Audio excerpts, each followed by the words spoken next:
Мен Оспанова Ғалия Әлібекқызы, Қызылорда облысы Шиелі ауданы номері 127-ші Шоқан Уәлиханов атындағы орта мектеп лицейінің орыс сыныптарындағы қазақ тілі мен әдебиеті пәні мұғалімімін.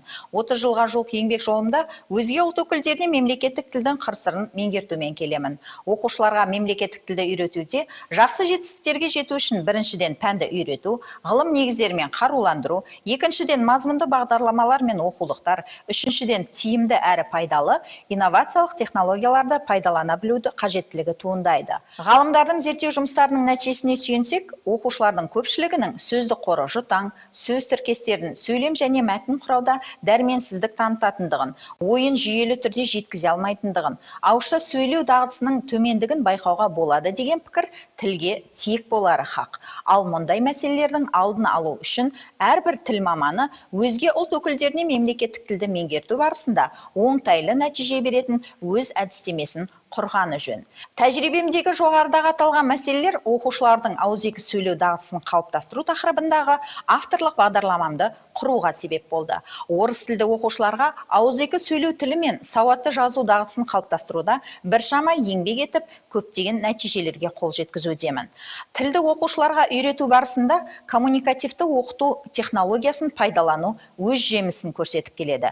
Өзім осы технологияны практика барысында қолданғанында оқушылардың сөйлеу, пікір алысу деңгейлерінің өскендігін байқадым. Оқытудағы коммуникативтік біліктілік деңгейін Германияның оқу бағдарламасын жасаған неміс ғалымдары Нойнер мен Хунтфельд былай түсіндіреді. Коммуникация тіл және іс-қимыл әрекеттер арқылы болады. Ол алдын ала жоспарланған, дайындалған болуы, немесе жоспарланбаған болуы мүмкін. Коммуникативтік біліктілік мынадай оқу мақсаттарын қамтиды. Когнитивті мағыналық мақсат, яғни оқушы коммуникативтік жағдайларды әңгімелесу, сөйлесу, қарым-қатынас туындайтын жағдайларды таба білуі керек. Әлеуметтік мақсат, алға қойған мақсатын басқалармен бірге жетуге ұмтылады. Үшінші, лингвистикалық біліктілік мақсат. Бұл мақсатқа сәйкес оқушы ойларын, іс-әрекетін сөйлеп жеткізе алуға ынталы болады. Нойлердің пайымдауынша бұл үш компонент бөлек-бөлек емес, керісінше өзара тығыз байланыста болады. Қазақ тілін оқытуда коммуникативтік мақсатқа жетуде ауызша сөйлеудің маңызы өте зор. Сөйлеуге үйрету үшін оқыту әдісі ситуативті болу керек. Себебі ситуативтілік сөйлеу әрекетінің табиғи қасиеті болып табылады. Осы аталған жағдайларға байланысты әріптестермен бірлесе отырып дайындаған қазақ тілі мен әдебиеті сабақтарындағы инновациялық әдістер мен технологиялар тақырыбындағы әдістемелік көмекші құралым жарық көрді. Аталған құралда тілді меңгерту сабақтарында қолданатын тиімді әдістер мен инновациялық технологиялардың нәтижелігі сөз болады.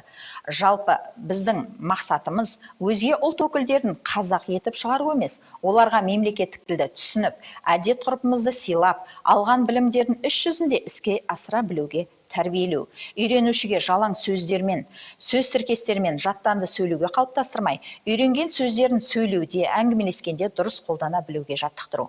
Мемлекеттік тілді коммуникативтік тұрғыда меңгеріп жүрген оқушыларым аудандық, облыстық, республикалық ғылыми жобалардың, пәндік олимпиадалардың жеңімпаздары. Қазақтың қара өлеңін тереңіне бойлаған шәкірттерім абай оқуларының облыстық, республикалық жеңімпаздары атанып келеді. Қазақ тілін қарым-қатынас деңгейінде үйренген шәкірттерім мемлекеттік тілді өмірлік қажеттіліктеріне жаратуда. Менің атым Никита, ұлтым орыс. Мен қазақ тілі сабағын жақсы көремін. Менің апайым Ғалия Әлібекқызы өте жақсы ұстаз. Ол бізге көп білім береді. Сабағы қызық өтеді. Оқушылар бәрі оны жақсы көреді.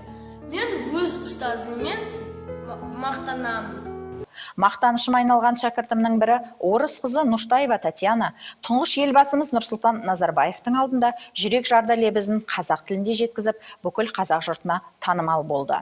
Мемлекеттік тіліміздің қолдану аясын кеңейтіп, қазақ халқының салт дәстүрін, әдет-ғұрпын, тілін меңгеру деңгейі көтеріп, ұлттар арасындағы достық нығайту мақсатында жұмыс жасауға жанды жастарды шақырамын.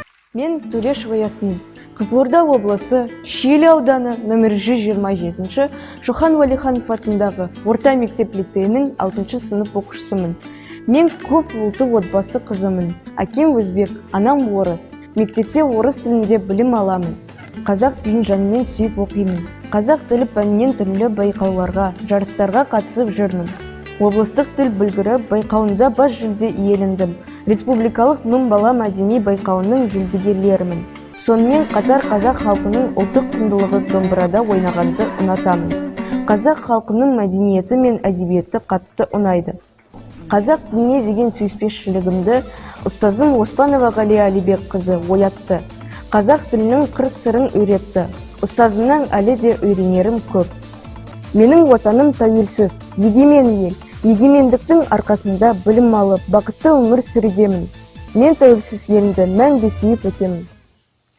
Осылайша ауызекі сөйлеу тілі мен жазба тілін меңгеріп жүрген шәкірттерім қарым-қатынас біліктілігін қалыптастырып, дамытып келеді. Атқарған жұмыстарымыз олардың жеке тұлға ретінде қалыптасуына әсерін тигізуде.